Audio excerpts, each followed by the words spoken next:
Olá,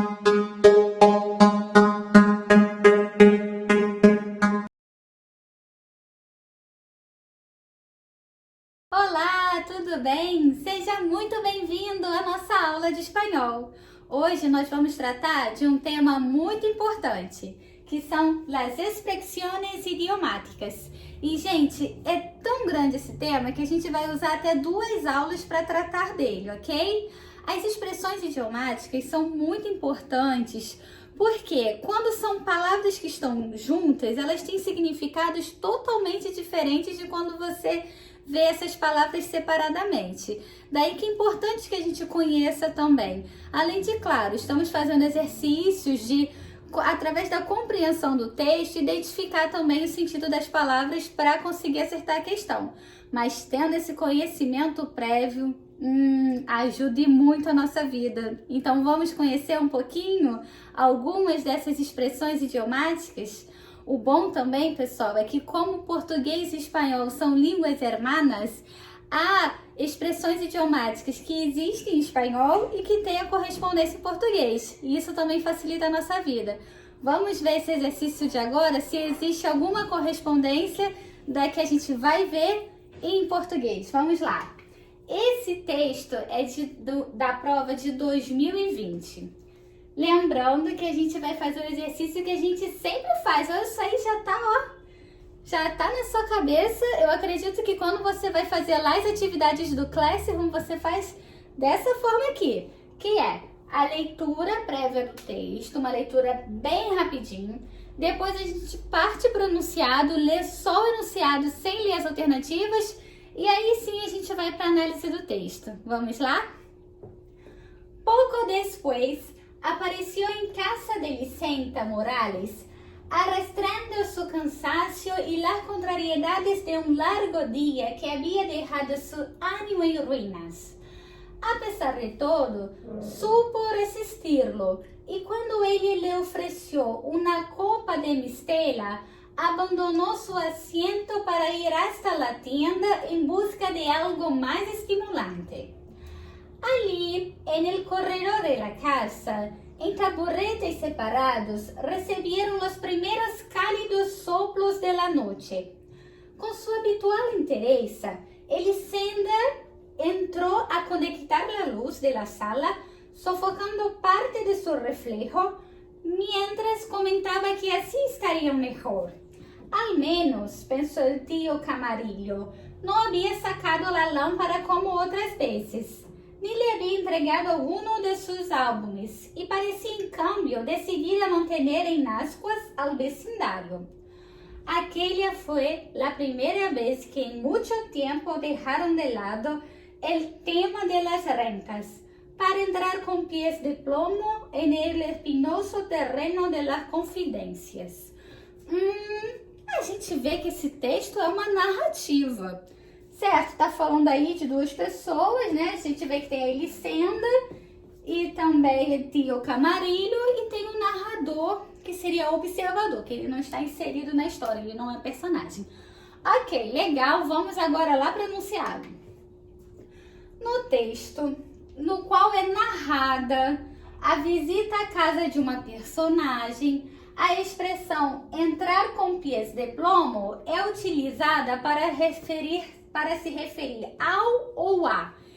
Então eu vou voltar para esse texto, não vou ler as alternativas agora, vou voltar para esse texto e vou me ater mais a essa parte aqui, beleza? Então vamos lá para a análise do texto agora.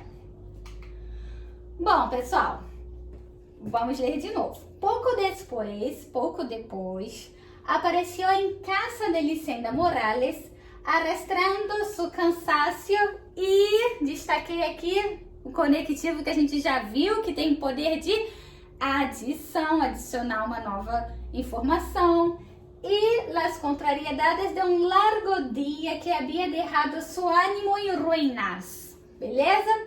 Então, um pouco depois, né, ele apareceu, que a gente viu que é o outro personagem que aparece logo abaixo, cansado, e tá explicando, né, que ele apareceu lá na casa da Elisenda, cansado, arrastando o cansaço, as contrariedades de um largo dia, de um longo dia, que tinha deixado seu ânimo em ruínas. Olha aqui, Lembra da aula de los falsos amigos?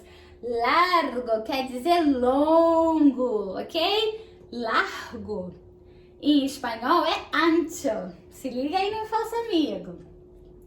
Apesar de todo, lembra que a gente já viu também essa expressão? Apesar de tudo, supo resistirlo, soube resistir. E quando ele lhe ofereceu uma copa de mistela, olha aí outro falso amigo. Que é copa, gente? Lembra? Copa é taça, certo? Copa de mistela, ou seja, uma taça de alguma bebida, né? Mistela, uma bebida. Abandonou seu assento para ir hasta la tienda em busca de algo mais estimulante. Então, o que a gente entende daí? Ele chegou cansadão, né? Um dia longo de trabalho, o ânimo lá embaixo. Aí vem a Elisenda oferecendo para ele uma taça de mistela. E aí, mesmo cansado, apesar do cansaço, que não foi suficiente, né? Então a gente tem uma concessão. Ele levantou para ir lá em busca de algo mais estimulante, ok? O que a gente poderia, então, a gente já destacou as palavras mais importantes. E o que a gente poderia escrever aí? Tio Camarilho chegou cansado à casa de Elisenda e queria beber algo mais forte, tá?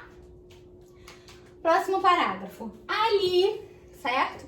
En el corredor de la casa, en taburetes separados, recibieron los primeros cálidos soplos de la noche. Com seu habitual interesse, Elisenda entrou a conectar la luz de la sala, sofocando parte de su reflejo, enquanto comentava que assim estariam melhor. Então, vamos até aí? Ali no corredor da casa, em taburetes separados, receberam o primeiro cálido soplo da noite. Ok. Com seu habitual interesse, o que ela fez? Foi lá, ligou a luz da sala, sufocando parte do reflexo. Então, ela não queria uma sala bem iluminada, certo? Enquanto comentava com ele que assim eles estariam melhor. Ao menos, pensou o tio Camarillo, não havia sacado a lâmpada como outras vezes. Pelo menos, ela não tirou a lâmpada como nas outras vezes. Nem, certo? A gente já viu também. Le havia entregado algum de seus álbuns e parecia, em câmbio, ao contrário, decidida a manter em ascuas ao vecindário, ok? Então, o que seria manter em ascuas? Por mais que eu não saiba isso, manter em ascuas, eu tô vendo aqui que se ela colocou ali, né, tentou abafar um pouquinho da sombra do reflexo da luz. O que ela queria manter os vizinhos, gente? Por mais que eu não saiba o que é manter em ascuas. Meio que deixar os vizinhos pra lá, certo? Que os vizinhos não ficassem a par do que estava acontecendo ali. Então, importante, eu botei até em amarelinho, que é o mais importante. Aquella foi a primeira vez que em muito tempo deixaram de lado o tema de las rentas para entrar com pés de plomo en el espinoso terreno de las confidências. Então, foi a primeira vez que não ficaram falando em renda para entrar com pés de plomo. O que seria plomo? Não sei. Mas espinoso, se não for um falso amigo, é espinhoso.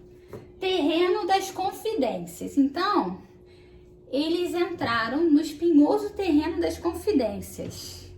Como é que você vai entrar num espinhoso terreno, gente? Você vai ter muito cuidado, certo? Por mais que você não saiba o que são pés de plomo. Mas, como hoje a nossa aula é sobre essas expressões idiomáticas, a gente vai ver o sentido delas, ok? Manter em ascuas seria deixar os vizinhos curiosos, colocar limite ali para que eles não pudessem ver o que estava acontecendo, tá? Se você vai lá, né, apaga todas as luzes, se seus vizinhos são fofoqueiros, ou então você diminui a luz, o vizinho que tá acostumado a olhar pra tua casa, ele vai ficar... Ai, o que tá acontecendo lá? Então, seria isso, manter em aspas. E entrar com pies de plomo. Pessoal, plomo quer dizer chumbo. Então, assim, e a gente pode até pensar plomo, pluma. Não, plomo é chumbo. Entrar com pies de plomo. Claro, num terreno espinhoso, você vai entrar lá com um sapato de chumbo, vai te ajudar. E tudo com muito cuidado, certo? Então, o que a gente pode colocar aqui? Escrever de resuminho nesse parágrafo. Elisenda tapou parte do reflexo da lâmpada e queria deixar os vizinhos sem saber o que estava acontecendo. Conversaram sobre confidências pela primeira vez, ok? E de uma maneira discreta, certo? Com leur pied de plomo. Tranquilo, qualquer coisa, se você precisar, dá um pause, tá? Dá uma analisada no que a gente destacou aqui, o que mais você destacaria, ok? Em português, será que existe? Será que a gente poderia dizer cheia de dedos, né? Que expressões aí você pensa que corresponderiam a com pied de plomo, entrar com pied de plomo? Pensa aí, coloca aí no comentário ou lá no Google Classroom, tá bom? Seguindo, vamos agora para a questão. No texto, no qual é narrada a visita à casa de uma personagem, a expressão entrar com pies de plomo, utilizada para se referir ao ou a. Letra A, determinação para conduzir discussões pessoais. Nenhum momento fala isso, certo? Letra B, insensibilidade para lidar com temas do passado. Não tem questão de ser sensível ou insensível. Letra C, discrição para administrar questões financeiras. Dessa vez eles não estão falando de renda, certo? Por isso que a gente tem que ter cuidado. Poderia até fazer sentido, mas não desta vez. Letra D, disposição para resolver problemas familiares. Quem vai saber? Não foi revelado isso? Letra E, cuidado para tratar de assuntos íntimos. Vamos voltar lá?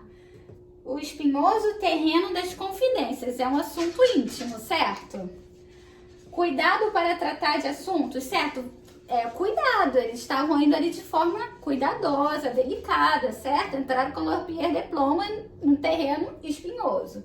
Então aí, queridos, resposta letra E, cuidado para tratar de assuntos íntimos. Tranquilo? Eu acredito que você poderia acertar sem ter esse conhecimento prévio. Mas como a incidência dessas expressões idiomáticas é grande, e claro que lá na correria, você tendo que fazer um monte de questão, isso facilita muito a vida a gente ter esse conhecimento, beleza? Então é importante sim ler textos em espanhol, fazer exercícios, dar uma olhadinha nas provas anteriores e ver o que mais cai, e vocês vão ver que cai muito. Então vamos conhecer um pouquinho mais dessas expressões. A primeira que eu trouxe para vocês é estar hecho un ají. O que vocês acham? A imagem ajuda. Estar hecho un ají. Gente, ají é uma pimenta, né? Então, assim, a gente geralmente tem essa conotação de ligar a cor vermelha, a raiva, a pimenta vermelha. Então, seria estar com muita raiva, beleza? Seguindo. Estar a dos velas. O que seria? Tá olhando que a carteira tem algum dinheiro? Está duro, tá sem dinheiro, ok? Essa expressão veio do costume que tinha antigamente nos velórios, porque quando a pessoa tinha dinheiro, né, a família, colocava várias velas e tal, mas quando não tinha, geralmente a pessoa que morreu era velada só com 2 velas. Então, estar a dos velas quer dizer que sem dinheiro. E aí, gente, em menos que canta um galho, o que seria isso? Em menos que canta um galho? Ó, o que a gente vê? O que tá acontecendo aqui, ó?